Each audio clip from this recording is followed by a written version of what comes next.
Ako želite napraviti pitanje vrste umetanja riječi gapfill u kojem postoji više točnih odgovora unutar jedne praznine, to možete napraviti ovako.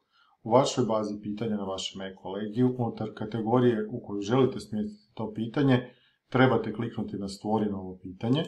Potom u izborniku koji se zove odaberite vrstu pitanja za dodavanje, trebate odabrati s lijeve strane umetanje riječi gapfill i klik na dodajte. Naziv pitanja u ovom slučaju će biti Fase. U tekstu pitanja ću imati par termina koje se mogu međusobno zamijeniti, ali i dalje to čini točan odgovor. Ja sam prethodno uredio taj tekst i samo ću ga zalijepiti ovdje.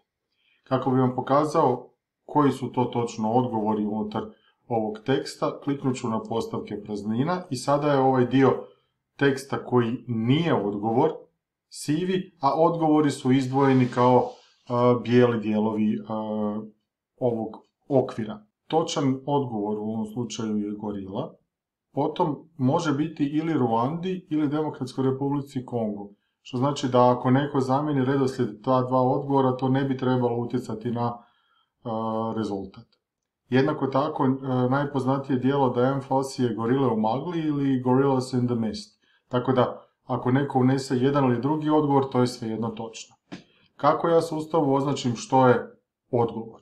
Tako što stavim taj tekst u uglate zagrade. A kako mu označim da postoje 2, 3 ili više točnih odgovora unutar tih uglatih zagrada, tako da stavim vertikalnu crtu između tih odgovora. Vertikalnu crtu možete dobiti tako da kliknete na vašoj tipkovnici tipku Alt-GR, to je onaj Alt desno od razmaknice i duplo slovo V. Znači Alt-GR duplo V vam daje vertikalnu crtu koja vam treba da biste odijelili dva ili više točnih odgovora.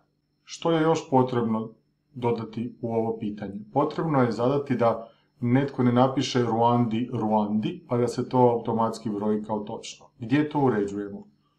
Ovdje gdje piše više opcija. Kliknem na sekciju više opcija i kao prvo ono što ću ja staviti u ovom pitanju da nije prenesi i postavi, nego da je prazno polje.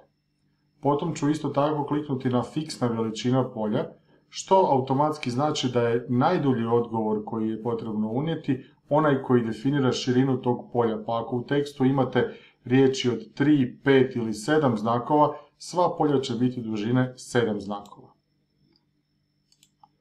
Isto tako, kliknuo sam na prikaži više, te sam dobio više opcija unutar ove sekcije, pri čemu je bitno označiti ovu opciju bez duplikata.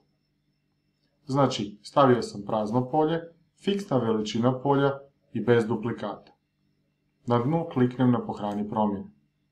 Ovdje ću upisati gorila, ovdje DR Kongo, ovdje Ruandi. Najpoznatije djelo ću napisati Gorile u magli. Potom kliknem na predajte i završite i sustav mi kaže da su svi odgovori točni.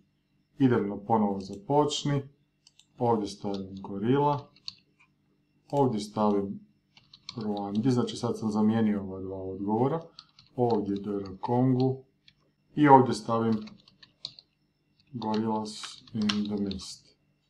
Klik na predajte i završite i ovo je isto točno. I to je to.